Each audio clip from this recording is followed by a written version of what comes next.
UP panchayat चुनाव पर नया ट्विस्ट आ गया है। हाईकोर्ट ने सरकार को चुनाव का रोड मैप देने को कहा, लेकिन सरकार ने फैसले को ही चुनौती देने की तैयारी शुरू कर दी। आखिर चुनाव कब होंगे? ओबीसी आरक्षण कैसे सबसे बड़ा फैक्टर चुनाव के मामले में बन गया? पूरा मामला समझते हैं। दोस्तों नमस्कार।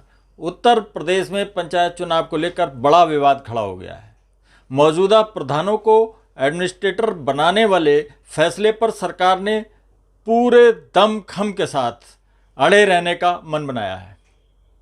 इस फैसले के लिए सरकार ने जिस कानून का सहारा लिया था, हाईकोर्ट भले उस कानून की एग्जिस्टेंस पर सवाल उठा रहा हो, लेकिन सरकार ऐसा मानने को तैयार नहीं है और हाईकोर्ट के फैसले के खिलाफ अपील में जाने की तैयारी कर रही है। आज इस वीडियो में हम आपको पूरा मामला आसान भाषा में स्टेप बाय स्टेप बताएंगे। दोस्तों 25 जून को इलाहाबाद हाईकोर्ट की एकल पीठ ने कहा था कि ग्राम प्रधान असंवैधानिक प्रावधानों के तहत प्रशासक की भूमिका नहीं निभा सकते। बस विवाद यहीं से खड़ा हुआ। कोर्ट ने साफ कहा था कि पंचायतों का कार्यकाल 5 साल से ज़्यादा किसी भी हाल में नहीं बढ़ाया जा सकता। सरकार को 13 जुलाई तक पंचायत चुनाव कराने की रूपरेखा पेश करने के आदेश कोर्ट ने दिए थे। बस यहीं से सरकार की परेशानी शुरू हो गई। दरअसल सरकार किसी भी हाल में मौजूदा प्रधानों को प्रशासक बनाए रखना चाहती है।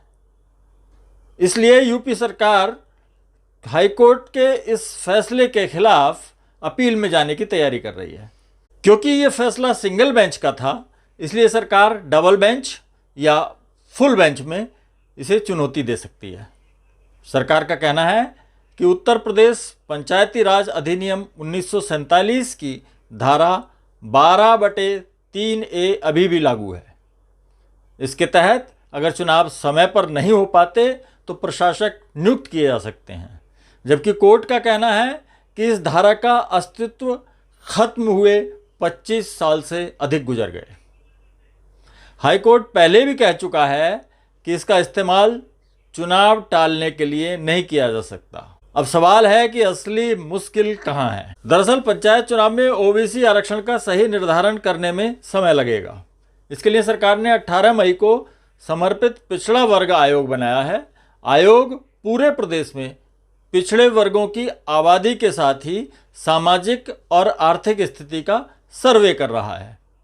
अभी तक मेरठ, हापुड़ और बागपत जैसे जिलों का दौरा हो सका है। सभी 75 जिलों से डेटा इकट्ठा किया जाना है।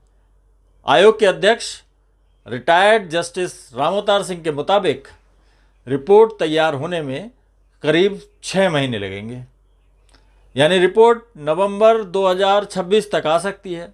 ऐसे में सवाल उठता है कि चुनाव कब होंगे? अगर आयोग की रिपोर्ट नवंबर में आई और फिर ओबीसी आरक्षण तय करने में जो समय लगेगा, उसके बाद चुनाव की प्रक्रिया शुरू होगी। ऐसे में इस साल के अंत तक या अगले साल की शुरुआत में पंचायत चुनाव हो सकते हैं। हालांकि अंतिम फैसला हाईकोर्ट में सरकार की अपील और आयोग की रिपोर्ट पर निर्भर करेगा। कोर्ट द्वारा आयोग को पक्षकार बनाने पर आपत्ति और प्रशासक नियुक्त करने के प्रावधान को बचाने के लिए सरकार अपील में जाना चाहती है। दोस्तों ये पूरा मामला संवैधानिक, कानूनी और आरक्षण से जुड़ा है। जितनी जल्दी ओबीसी आरक्षण का डेटा तैयार होगा, चुनाव उतनी जल्दी हो पाएंगे। आपको क्या लगता है, पंचायत चुनाव इस साल हो पाएंगे या टल जाएंगे? कमेंट में ज़रूर बताएं। अगर वीडियो पसंद आया हो तो इसे लाइक और शेयर करना ना भूलें। और आपने यदि अभी तक हमारे चैनल को सब्सक्राइब नहीं किया है तो ये काम भी अभी कर लें।